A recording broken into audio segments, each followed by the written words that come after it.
Assalamualaikum warahmatullahi wabarakatuh. Tabi pun, salam sejahtera bagi kita semua. Selamat pagi anak-anak ibu. Semoga dalam keadaan sehat walafiat.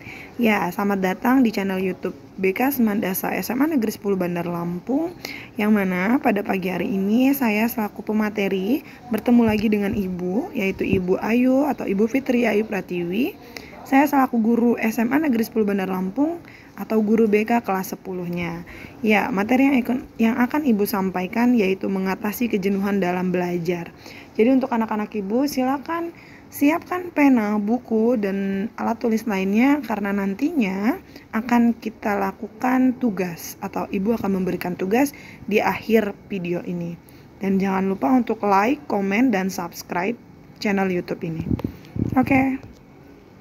Slide pertama yaitu tujuan layanan, di mana dalam tujuan layanan kita dalam bimbingan belajar pada saat ini adalah yang pertama, mengidentifikasi berbagai macam penyebab kejenuhan dalam belajar.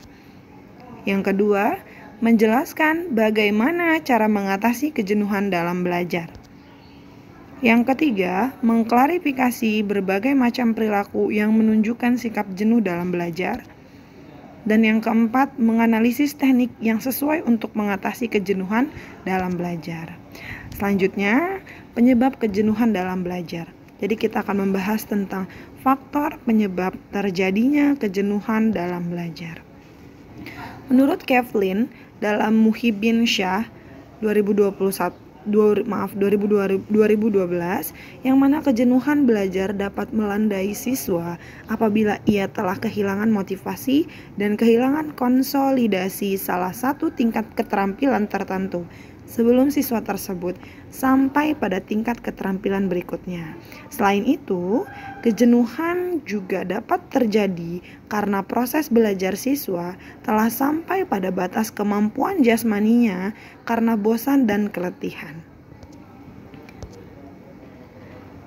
Selain itu, ada macam-macam keletihan siswa yang mana dikategorikan dalam yang pertama adalah keletihan indera siswa, keletihan fisik siswa, yang ketiga keletihan mental siswa.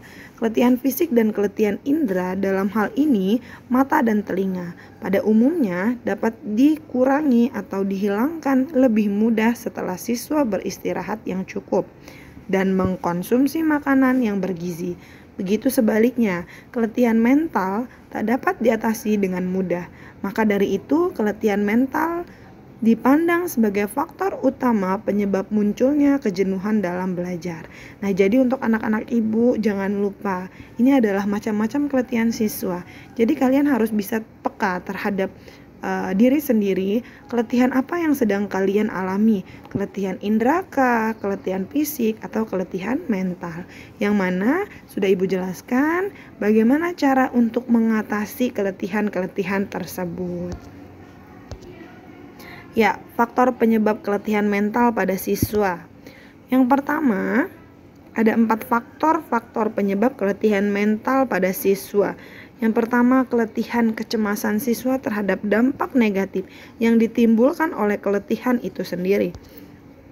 Yang kedua, karena kecemasan siswa, terdapat standar keberhasilan bidang studi tertentu yang dianggap terlalu tinggi, terutama ketika siswa merasa bosan mempelajari bidang-bidang studi yang tadi.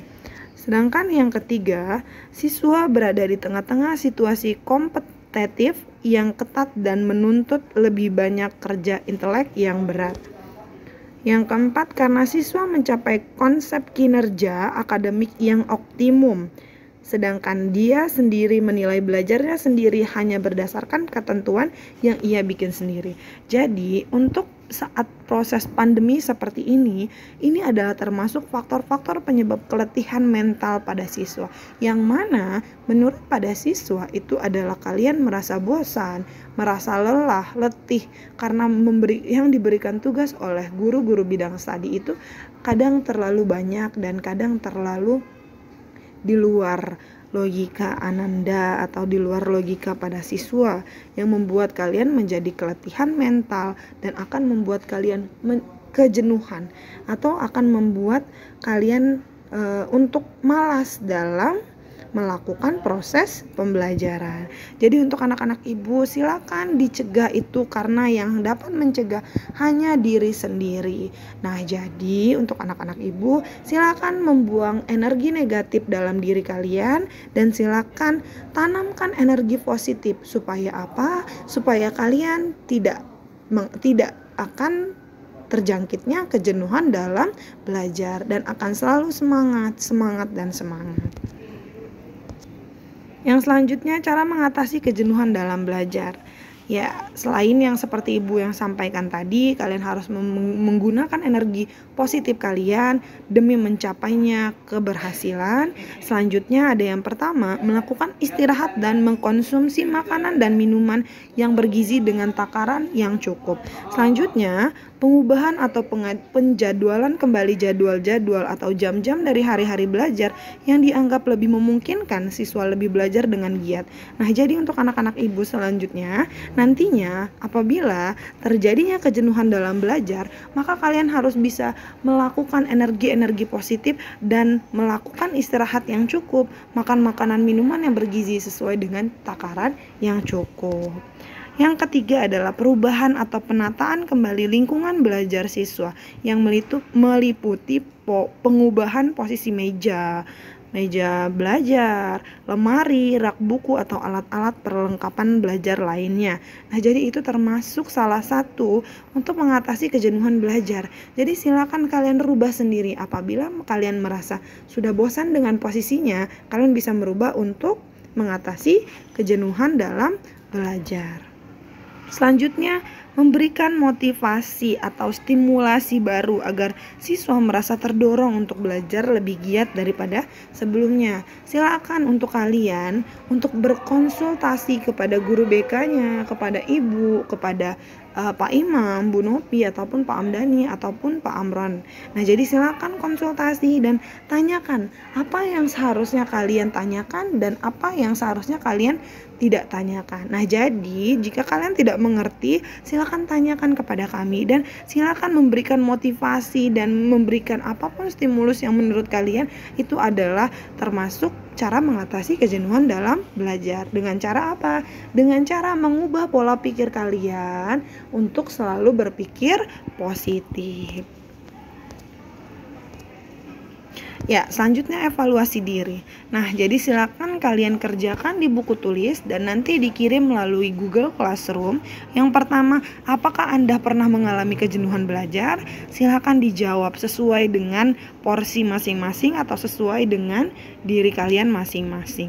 Yang kedua, apa yang menyebabkan Anda jenuh dalam belajar? Silakan ditulis dan dikerjakan di buku tulisnya masing-masing. Yang ketiga, bagaimana cara Anda mengatasi kejenuhan dalam belajar? Dan terima kasih pertemuan ini. Semoga apa yang Ibu sampaikan dapat bermanfaat untuk kalian semua. Ibu akhiri, wassalamualaikum warahmatullahi wabarakatuh.